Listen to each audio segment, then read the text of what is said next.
नमस्कार। चंद्रकांत भाई भट्ट अमेरिका से। दुनिया में सबसे बड़ी चीज़ होती है गलतफहमी, और जब गलतफहमी दूर होती है तब सुधारने के लिए, समझने के लिए हमारे पास कुछ नहीं होता है। एक कहानी जो मैंने पढ़ी, 49 और 50 दिन जब मैंने उनकी चारपाई का पुराना गद्दा हटाया तो उसमें छिपी वो चीज़ देखकर मेरा दिल धक से रह गया। मैं वही ज़मीन पर बैठ गई। मैं ये जो कहानी आपको सुना रहा हूँ वो मेरा शब्द नहीं है।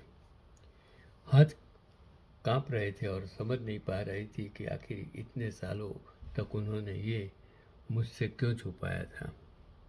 कभी कभी माँ बाप, सास ससुर, भाई बहन, सब कुछ कोई न कुछ क्यों छुपा के रखते, उसके पीछे ना लॉजिक कारण समय हमें कभी मालूम नहीं होता है। 8 साल की सेवा, और आज पहली बार लगा कि मैं उन्हें बिल्कुल भी नहीं जान पाई। ये कहानी है एक लड़की की। शादी हुए मुश्किल से 2 महीने ही हुए थे जब डॉक्टर ने उसकी सासू माँ को एक अजीब बीमारी बताई। दिमाग धीरे धीरे कमज़ोर पड़ेगा, याददाश्त पर असर पड़ेगा, कभी पहचानेगी कभी नहीं पहचानेगी। यह सुनकर उसे लगा कि उसकी नई नई गृहस्थी पर जैसे किसी ने भारी पत्थर रख दिया हो। पर सासू माँ ने अपनी बीमारी का कभी बहाना नहीं बनाया। वो हर काम मुस्कुरा कर करती, बस कभी कभी बेटे का नाम भूल जाती, कभी दामाद का रिश्ता, और कुछ दिन तो बहू को भी पहचान नहीं पाती। धीरे धीरे बीमारी बढ़ती गई। घर के बाकी सदस्य अपनी अपनी दुनिया में व्यस्त। पति सुबह दफ्तर, शाम व्यस्त, और बच्चे अभी थे नहीं। इस तरह देखते देखते 8 साल बीत गए, और इन 8 सालों में घर की वास्तविक मालकिन और केयरटेकर वो बहू थी। सास की दवाई और नहलाना, कपड़े बदलना, खाना खिलाना, कभी रातों को उठकर देखना कि कहीं सासू माँ बिस्तर से गिर न जाए। यह सब उसके बिना एक भी शिकायत के किया। कमला दे, मतलब जो सासू, उसे कभी कभी मेरी बहू कहती, कभी मेरी बेटी, और कभी तो उसे पहचान ही नहीं पाती थी। बहू को बुरा नहीं लगता था। वह बस इतना चाहती थी कि सास ठीक हो जाए, लेकिन ऐसा सुधार कभी नहीं हुआ। 49 डेज पहले उस रात अचानक सासू माँ बहुत चुपचाप थी। बहू ने जाकर हाथ छुआ, बर्फ जैसा ठंडा। वो चौकी, चिल्लाई, सबको बुलाया, पर तब तक बहुत देर हो चुकी थी। घर में सन्नाटा फैल गया। अंतिम क्रियाओं के बाद लोग लौट गए, और सास बहू चुपचाप अपना उनका कमरा बंद करके आई। उन 49 दिन तक उसने कमरे की तरफ देखा भी नहीं। हिम्मत ही नहीं होती थी। और 49 दिन के सुबह पति ने कहा, माँ का सामान समेट लो, बस हो सके तो उनके गद्दे और पुराने कपड़े को अलग रख देना। हर घर में ऐसा होता है। जब कोई इंसान की मृत्यु होती है तो वो मृत्यु के बाद उसका एहसास कितने दिनों तक इंसानों को, और ख़ास जो सेवा करता है उसके दिल में हमेशा उसके बारे में रहता है। घर में वही एटमॉस्फेयर, वातावरण में उसके अनुरूप रहता है। और धीरे धीरे धीरे धीरे, इसलिए तो मैं हर वक्त कहता हूँ कि हमारे जो उस ज़माने में रीति रिवाज थे कि किसी की मृत्यु के बाद लोग घर में आते जाते रहते हैं, खबर पूछने आते हैं, रोने के लिए आते हैं, विधि कर 13 दिन तक की विधि करते हैं, जिसमें हर इंसान का दिमाग उसके साथ रहता है, और धीरे धीरे धीरे धीरे वो सब भूल जाते हैं और फिर अपने काम में व्यस्त हो जाते हैं।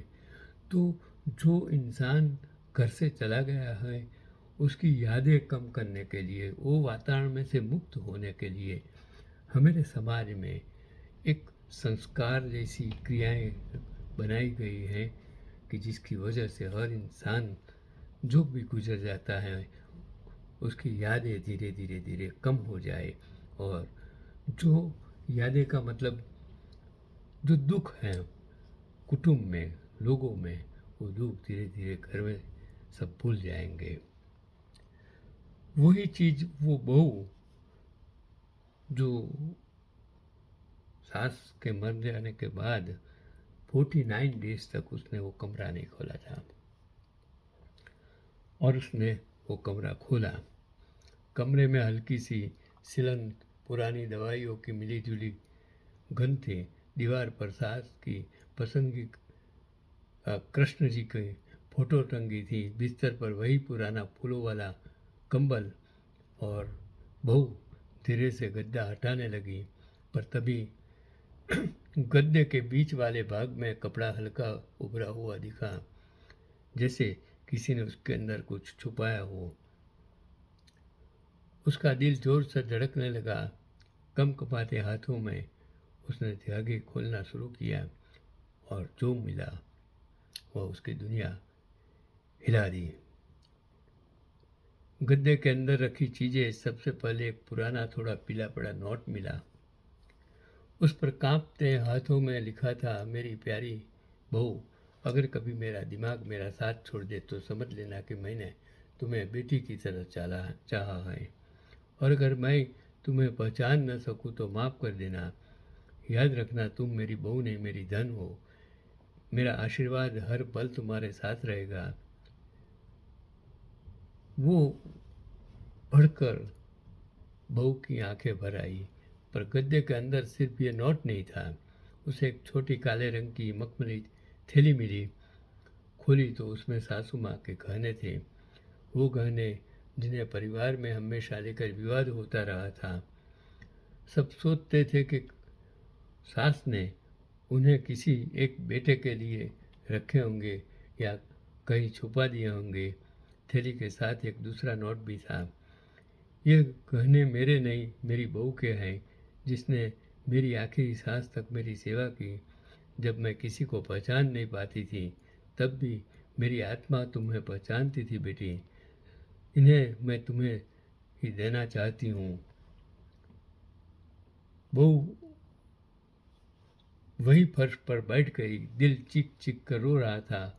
8 साल तक उसने सोचा कि सास उसे कुछ कभी ठीक से पहचान नहीं पाई, पर असल में सास हर पल उसे दिल से पहचानती थी।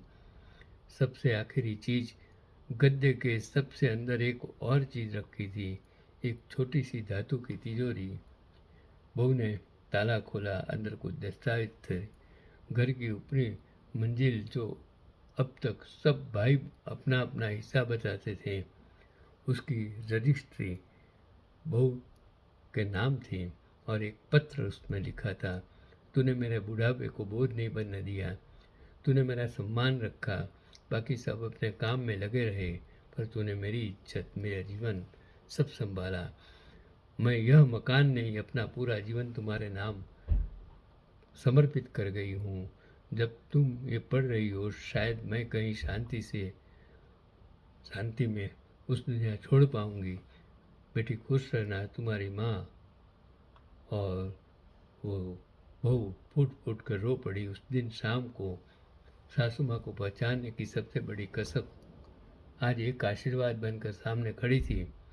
पति ने जब कागज और पत्र पढ़े, उनकी आंखें भी भर आई। उन्होंने पत्नी का हाथ पकड़कर कहा, तुमने माँ को जीवन दिया और उन्होंने तुम्हें अपना सब कुछ दे दिया। बहू ने चुपचाप सास की तस्वीर सामने दीपक रखा। आंसू बह रहे थे, पर मन हल्का हो चुका था। संदेश कहानी का यही है कि कभी कभी जो व्यक्ति हमें पहचान नहीं पाता, वह दिल से हमें सबसे ज़्यादा पहचानता है। और माँ बेटी का रिश्ता खून से नहीं, भावनाओं से बनता है।